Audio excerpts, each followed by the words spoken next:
you very much. Thank you.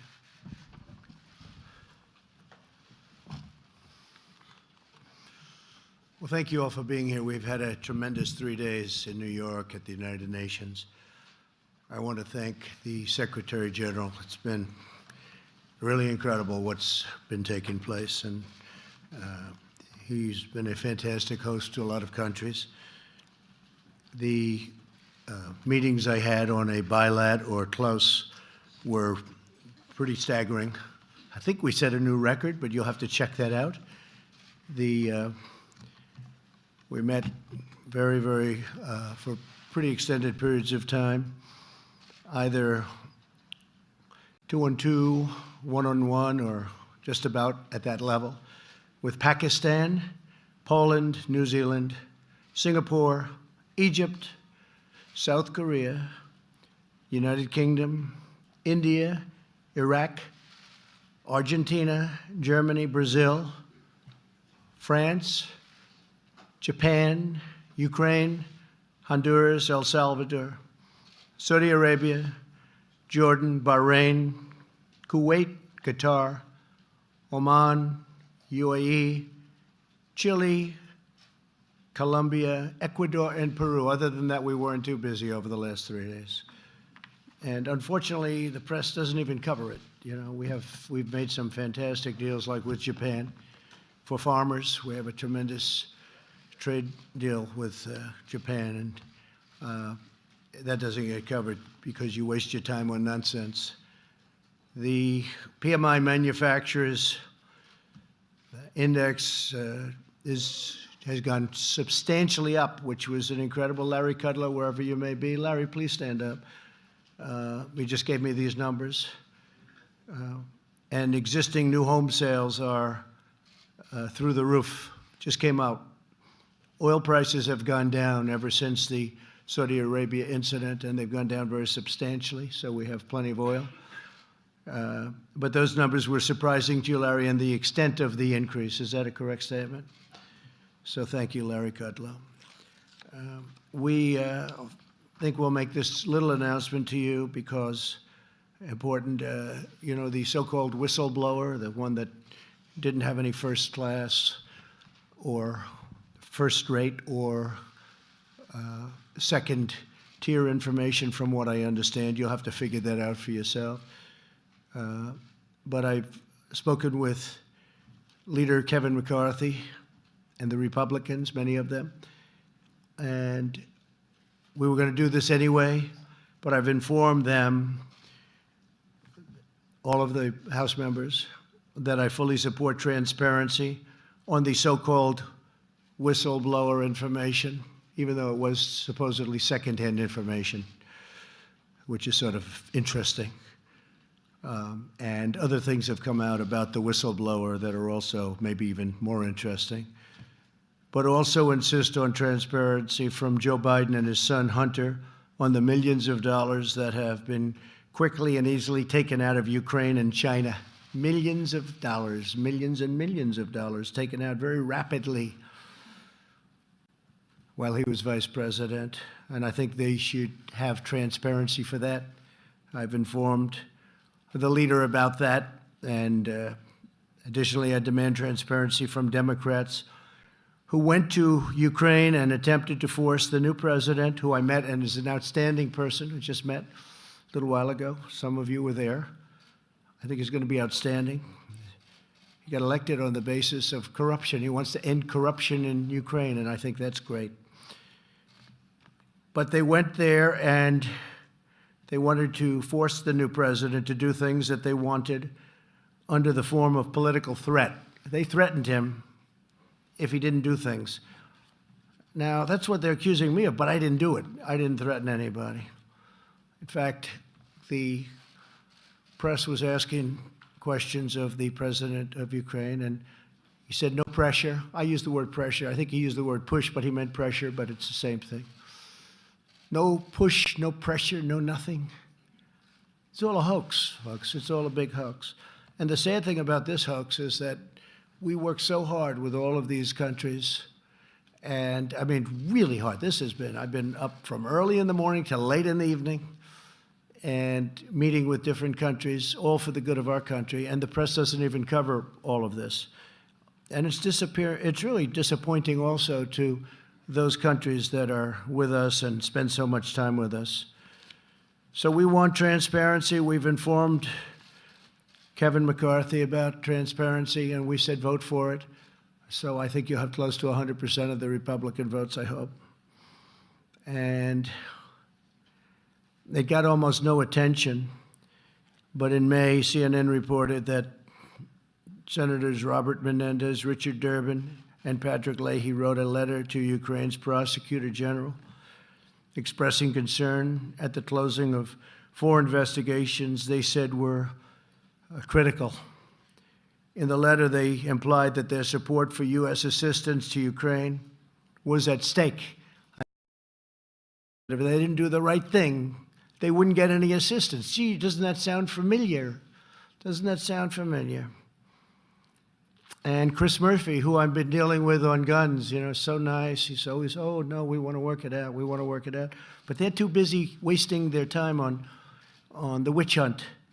So Senator Chris Murphy literally threatened the president of Ukraine that if he doesn't do things right, they won't have Democrat support in Congress. So you're going to look all of this up.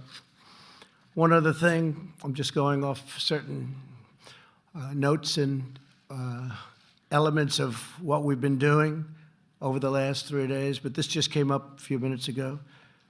The Amazon Washington Post just put out a fake article that Acting Director of National Intelligence, Joseph Maguire, who I've gotten to know, and he's a tough cookie, and I was surprised, I was shocked to hear this, was going to quit, blaming the White House for something that they wouldn't let him talk openly, freely. And I was shocked because I know Joe, and he's tough guy. And I was really surprised to hear he was going to quit. Before I could even either talk to him or talk to anybody else, he put out a statement. I didn't speak to Joe yet. But he said, at no time have I considered resigning my position. In other words, the story in the Washington Post was a fake. At no time have I considered resigning my position since assuming this role on August 16th, 2019. I have never quit anything in my life, and I am not going to start now. I'm committed to leading the intelligence community to address the diverse and complex threats facing our nation. That's from the Acting Director of National Intelligence, a very good man, Joseph Maguire. So we're having a great period of time. Our country is the strongest it's ever been economically. Our numbers are phenomenal. Wilbur, thank you, and Larry, everybody. The numbers are phenomenal. Our economy is the strongest in the world. We're the largest economy in the world. Had my opponent won, we would be second right now because China was catching us so rapidly, we would have been second by this time. And unless somebody does a very poor job as president, we're going to be first for a long way because we've picked up trillions and trillions of dollars in value and worth of our country, and China has lost trillions and trillions of dollars and millions of jobs and their supply chain. And they want to make a deal. This year, America came to the United Nations stronger than we have ever been before. Since my election, the United States has not only brought our economy to a level that we have never seen, the most jobs that we've ever had. You know, you've heard me say it many times, African American, Asian American, Hispanic American, the best unemployment numbers we've ever had, and the most and best employment numbers, 160 million, very close to that number, in jobs. We've never been anywhere close. Wages are up, and inequality is down, something that people don't like writing about, but wages are up. I used to speak during the campaign, and I talk about wages where people were making less money 3 years ago than they were making 21 years ago, 22 years ago, and they'd have two jobs and 3 jobs. So when I say 3 years ago, I'm talking into the area sometime prior to the election. and they were doing very badly. And now, for the first time in many years, wages are up, and employment is up, and unemployment is down, and it's a beautiful thing to watch. In a week of active and ambitious diplomacy here at the United Nations, America renewed our friendships. We advanced our values greatly and made clear to everyone that the United States will always defend our citizens. To promote prosperity, I met with Prime Minister Boris Johnson at length of the United Kingdom, continuing our discussions on a magnificent new bilateral trade deal. So we'll see what happens with respect to Brexit, but I suspect we'll have a fantastic deal with the UK. It should be much bigger than it has been over the last number of years, over the last 20 years, frankly. It should be a much bigger deal. That's true with many countries. We're going to have much bigger trade deals with a lot of countries that have an opportunity to come, and they all want to do business with the United States, especially now. Earlier today, I stood alongside Prime Minister Abe of Japan, a friend of mine, a great gentleman, had a great re-election, and we signed a terrific new trade deal, which tremendously helps our farmers and ranchers and technology. The technology companies are really big beneficiaries. We also held very productive conversations with leaders of Pakistan, India, and many other nations on achieving stronger ties of fair and reciprocal trade. And with respect to Pakistan and India, we talked about Kashmir. And whatever help I can be, I said, I offered, whether it's arbitration or mediation or whatever it has to be, I'll do whatever I can, because they're at very serious odds right now, and hopefully that'll get better. You look at the two gentlemen heading those two countries, two good friends of mine. I said, fellas, work it out. Just work it out. Those are two nuclear countries. They've got to work it out. This week, we also made incredible strides on national security. With President Duda of Poland, we signed a joint declaration advancing defense cooperation. And crucially, Poland has agreed to put up 100% of the money, something I don't think you've ever heard said before. But they're going to put up 100% of the money of hosting additional U.S. military personnel that we'll be taking from various other countries. We won't have more over. We'll be moving them around. Poland is building us phenomenal new facilities. They're spending everything, and they're going to really do a job. But we'll be moving a few thousand soldiers, and Poland will be paying that for it. Together with Prime Minister Lee of Singapore, I signed an important agreement extending our defense cooperation. This hasn't been changed in many years. And yesterday I met with prospective members of the Middle East Strategic Alliance, which is a group that I know very well. I know all of them. And through this effort, the nations of the Middle East are taking more responsibility for securing their own future and their own neighborhood. And they're also reimbursing us and paying us for a lot of the military work that we incredibly do. But because we're now independent energy-wise, we're energy independent, we have very few boats going over the Middle East. We used to have them going through the straits all the time. And you probably noticed that every once in a while they go after somebody else's. They haven't gone after ours yet. If they do, they've got big problems. But we have very few boats going over there. They were saying the other day they've never attacked an American boat. I'm not asking for trouble, but if they do, they know they have far bigger trouble. But then they said, but you know, we don't see very many American boats over here anymore. This week also brought extraordinary progress to nations of our own hemisphere. In recent days, we've achieved historic asylum cooperation agreements with El Salvador, Guatemala, and Honduras. We were with El Salvador today. A great young gentleman became the president. He's strong and tough, and he's taking care of crime. He was really something today. I was very impressed with him. And likewise with Honduras, who we met, we signed a cooperation agreement with both and also with Guatemala. We're working with our partners in Central America to ensure that asylum seekers can pursue relief as close to their home countries as possible. That'll make a tremendous difference at our southern border. And Mexico, I have to say, President Lopez Obrador has been outstanding, and an outstanding partner, and he's doing a great job in Mexico. The cartels are way down, and the numbers, our secretary is here now, the numbers are way down, way down. And we're doing that without the help of Congress, meaning the Democrats in Congress, who won't give us a single vote to take care of loopholes. We have loopholes that are so horrible, and it would be so easy to fix. And they know they should be fixed, but they don't want to do it because they don't want to give Trump any credit. Because it's all about the election. That's all they care about. They don't care about our country. They care about the election. And the sad part is, with all of the tremendous work that we've done this weekend, whether it's Secretary Mnuchin or Secretary Pompeo, who had some outstanding meetings, with all of this tremendous work that we've done, the press doesn't even cover it.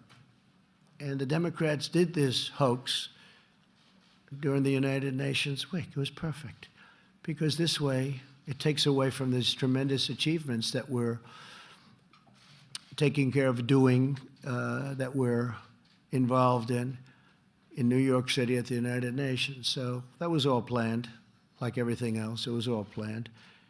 And the witch hunt continues, but they're getting hit hard on this witch hunt, because when they look at the information, it's a joke. Impeachment for that? When you have a wonderful meeting or you have a wonderful phone conversation? I think you should ask. We actually, that was the second conversation. I think you should ask for the first conversation also. I can't believe they haven't, although I heard there's a rumor out, they want the first conversation. It was beautiful. It was just a perfect conversation. But I think you should do that. I think you should do. And I think you should ask for VP Pence's conversation, because he had a couple of conversations also. I could save you a lot of time. They were all perfect. Nothing was mentioned of any import other than congratulations. But the word is that they're going to ask for the first phone conversation. You can have it anytime you need it. And also Mike Pence's conversations, which were, I think, one or two of them. They were perfect. They were all perfect. It's very sad what the Democrats are doing to this country. They're dividing. They're belittling. They're demeaning our country. So many leaders came up to me today and they said, "Sir, what you go through, no president has ever gone through, and it's so bad for your country." People laugh at the stupidity of what they've asked for. And here we could do asylum. We could do all of these different things so easily. We could do asylum quickly. We could do loopholes, get rid of them. Instead, we actually make deals with Mexico and with Guatemala, El Salvador, Honduras. And we're doing it with them instead of with our Congress. But we're doing it. We get it done. The wall is being built, by the way. It got little coverage. I went to the border. It's going up in New Mexico. It's going up in Arizona.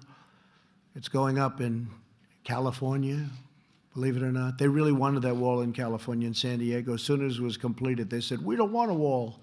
They were begging me for a wall. I should take it out and move it to another location. We were with the governor, spoke to him a lot, but the governor of Texas, the lieutenant governor of Texas, attorney general of Texas, the senators of Texas, Corn and Ted Cruz. And we're building an incredible wall.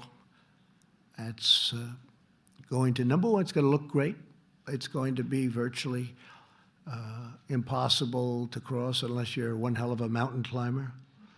It's very tough. It's going to be very tough to get people and drugs over those walls, because they're the real deal. I went to the Secretary of Homeland Security, and he got all his people together. I said, "Give me 4 walls, your optimum, every single thing included." And they give me 20% less, 20% less, and 20% less, meaning less cost.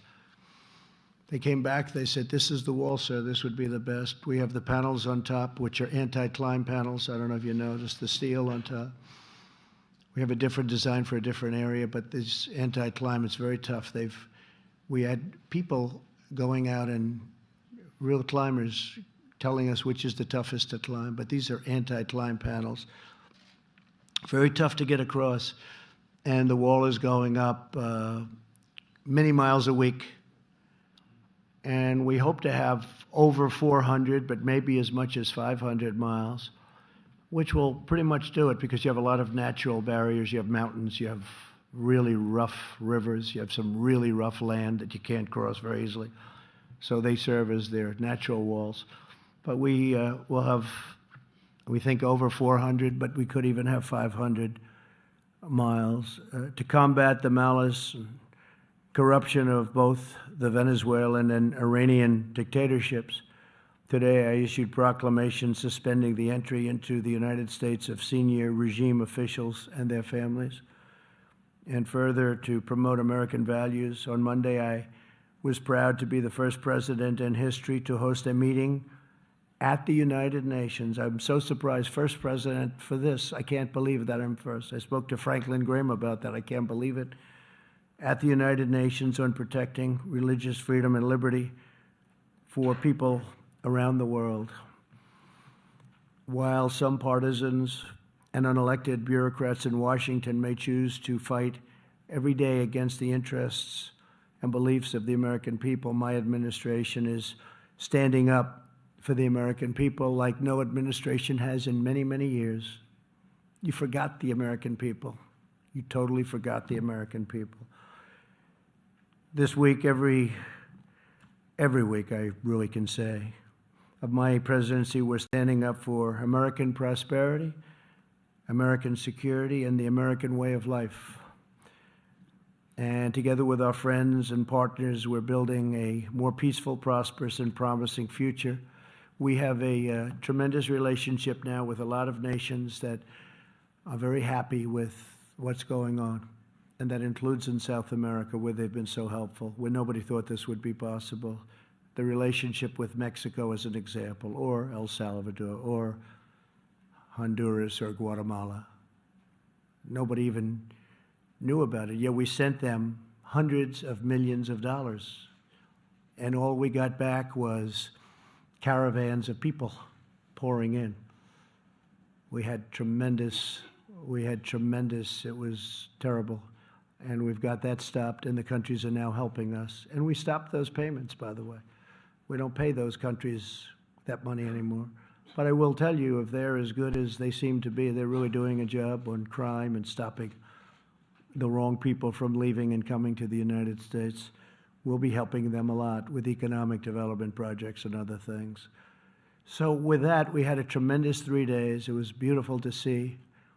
Made a lot of new friends. I read you a list of all the countries I saw, pretty much one-on-one. And it's been very busy, but it's been very, very fruitful. So we could take a couple of questions. I'd love some questions on some of the things that we accomplished at UNGA, instead of the witch hunt, the phony witch hunt questions, which I know that's what you want to ask because it's probably better for you, but it's not better for the country. So maybe we'll take a few questions, please.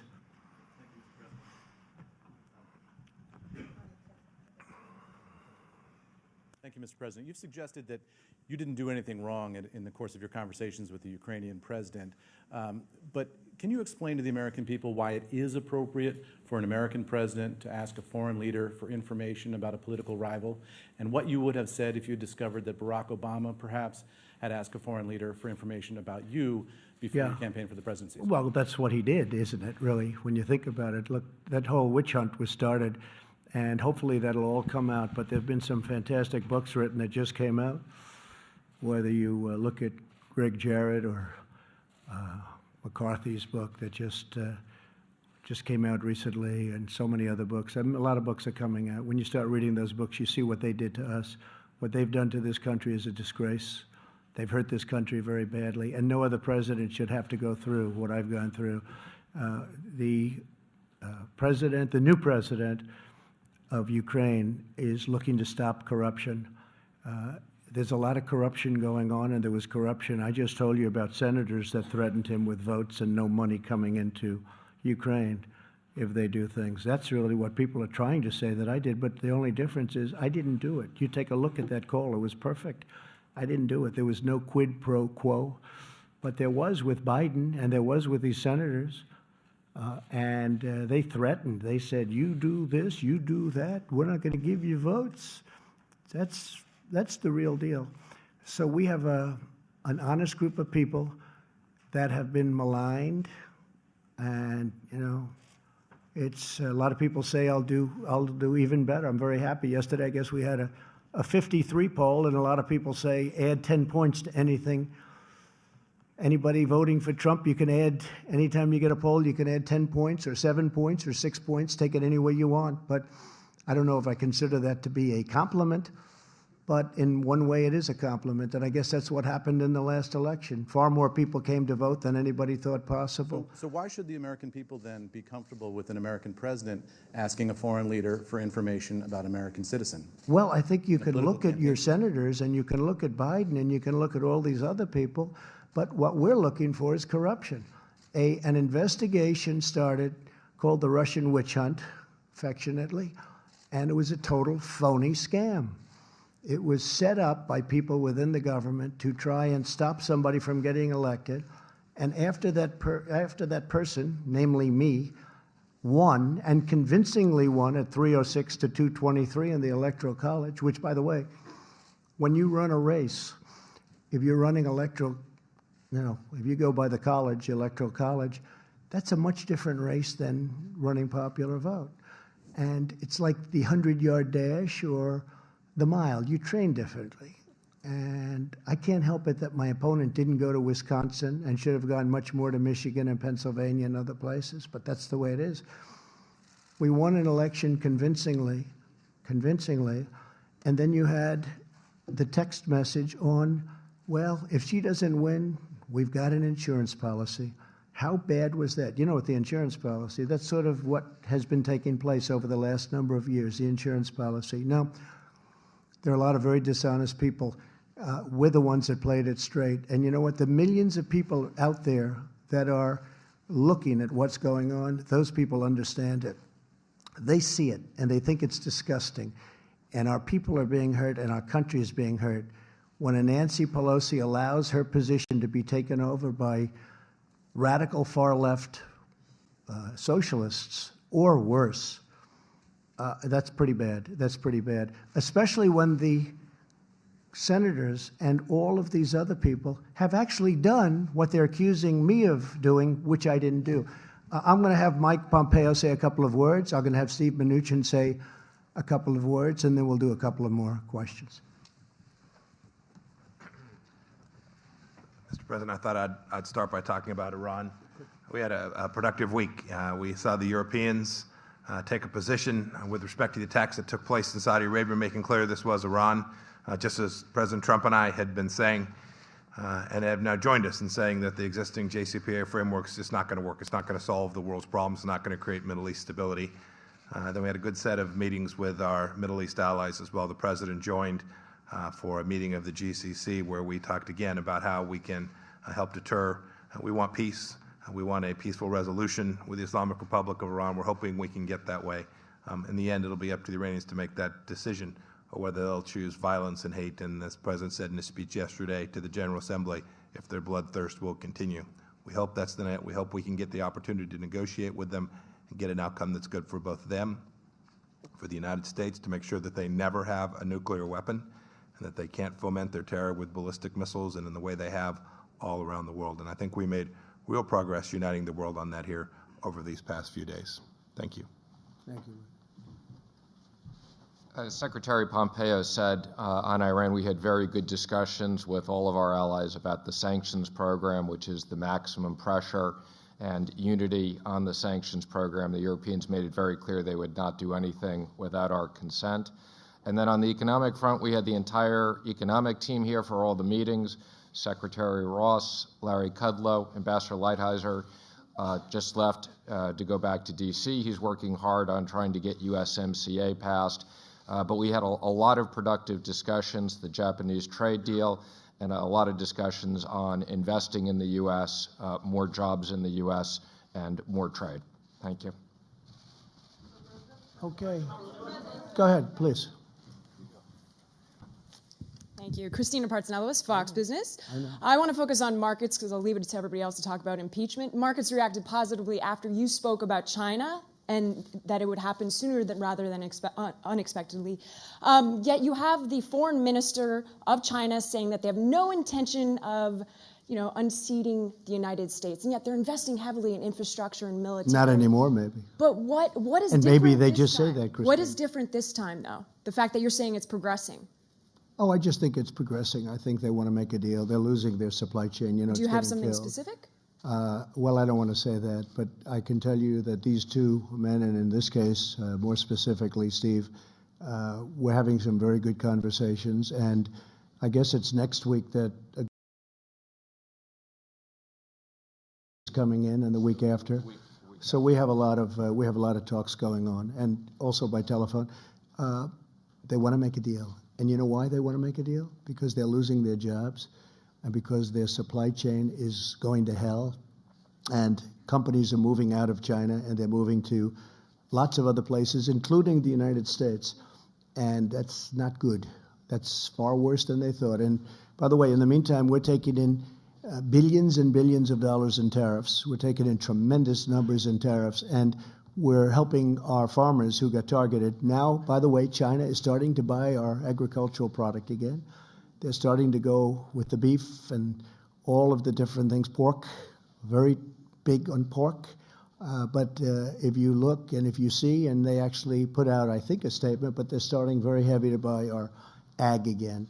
No, they want to make a deal, and they should want to make a deal. The question is, do we want to make a deal? If USMCA doesn't pass through Congress, is that it for NAFTA? Well, that would be a shame. Well, I don't want to answer that question, but you know how I feel about NAFTA. I think NAFTA is the worst trade deal ever made, although I also happen to think World Trade Organization was not one of the greats, not one of the greats. That was the creation of China, which went like a rocket ship from the day they signed. It was terrible. But no, we're going to find out.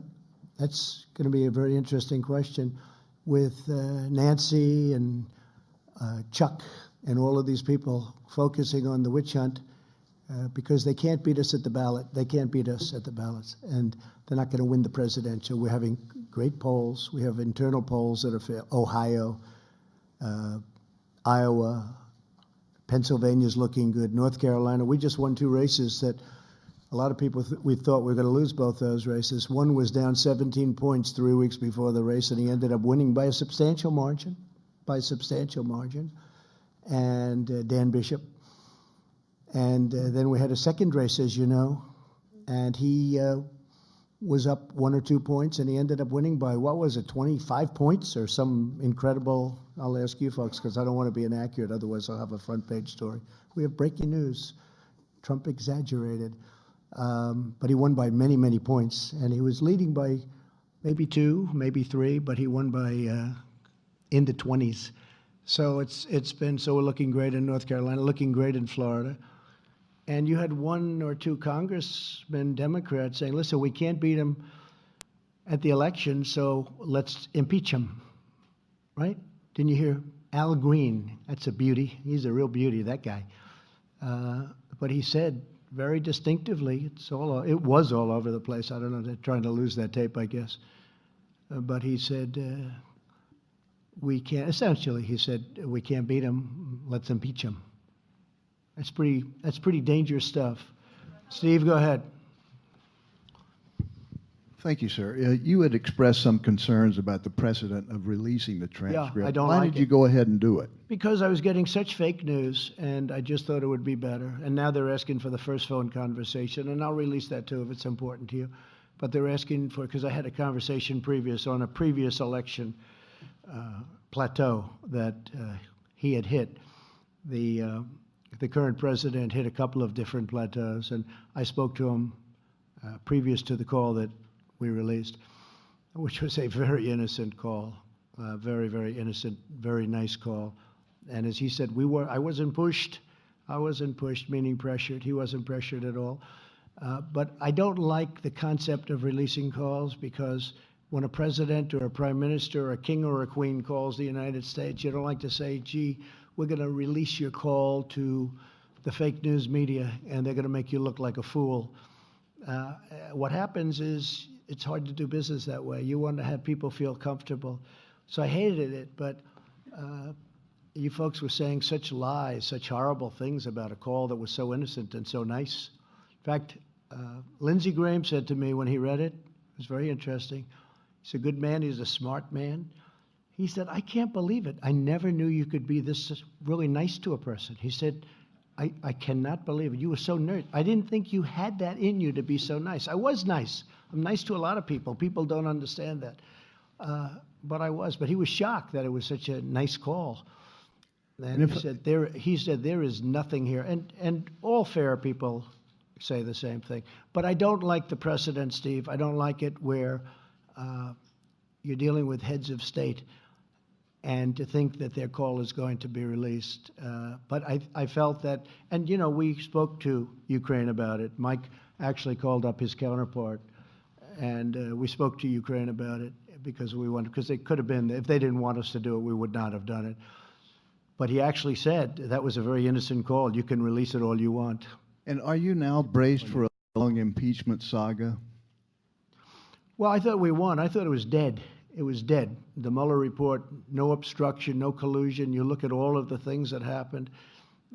Corey Lewandowski was fantastic the other day as a person that they have been tormenting. You look at all the people that they've tormented, all the legal fees. People came here with bright eyes. They wanted to make life so great for other people, and they left where they spent hundreds of thousands of dollars in legal fees that they didn't have. And it's a sad thing. What these Democrats have done to ruin lives is so sad. I have seen people with only good intention. They came to Washington because they wanted to make the United States and the world a better place. And they went home, they were dark. They got hit by Mueller subpoenas. I think there were 2,500 subpoenas or some ridiculous number. 500 people were interviewed. And yet they don't interview Joe Biden and his son. If you're a Democrat, you have automatic protection. That's years and years of people putting in certain people into positions. But when you look at all of the trauma that these fakers have caused, and the press, look, much of the press is not only fake, it's corrupt. These stories they write are corrupt. They're so wrong, and they know that. It used to be, I used to get great press until I ran for politics. I mean, I used to be the king of getting good press. I was very good at it, and I got good. I mean, they covered me well for what otherwise I probably wouldn't be here. And once I ran, I said, boy, this is incredible. But if you see the way they treat my family, used to be treated great. My family works so hard. The people that work with me, these people, all of these people, they work so hard.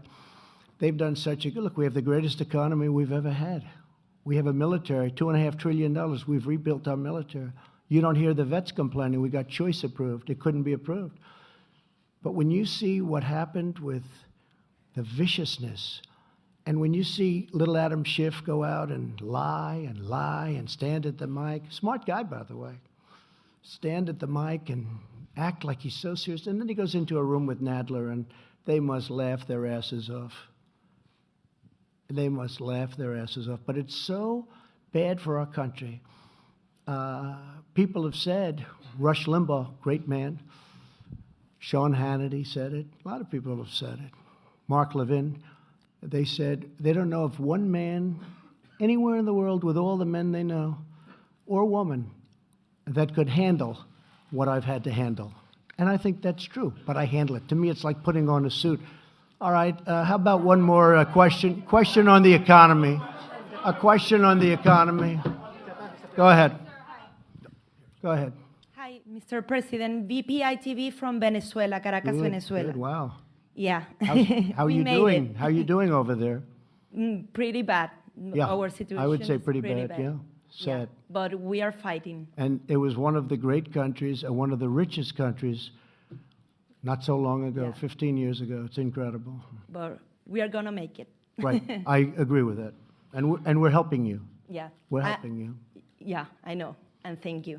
Go ahead. I have two questions to take advantage of this.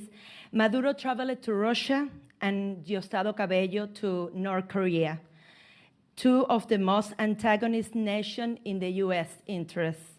What can be done to contain this?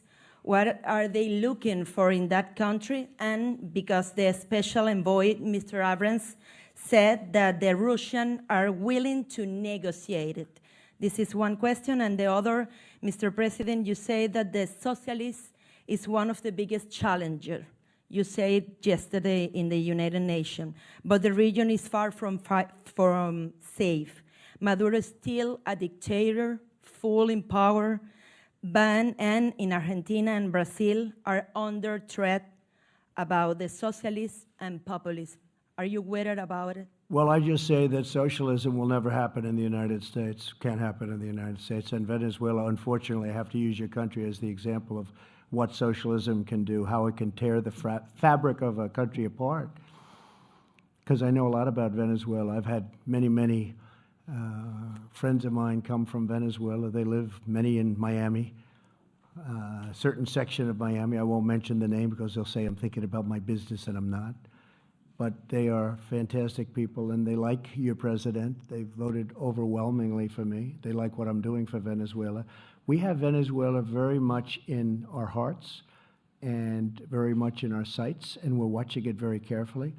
And you know what I would say? We're giving millions and millions of dollars in aid, not that we want to from the Maduro standpoint, but we have to because on a humanitarian, people are dying. They have no food, they have no water, they have no nothing. They're dying, no medicine. The hospitals are closed or don't even have electricity. It's so sad to see. Let me just say that we have it under control. We're watching it very carefully, and we're going to be we're watching it very carefully, including other countries that may or may not be playing games. We're watching it very closely. But you know if Russia is talking with USA or Guaido, what can you tell about us? Just put this in the back of your mind. It's all going to be fine. We know everything that you said, and it's all going to be fine. We're very much involved. We very much know what's going on, and we're very much involved. Okay? Thank you all very much. Thank you. Thank you very much.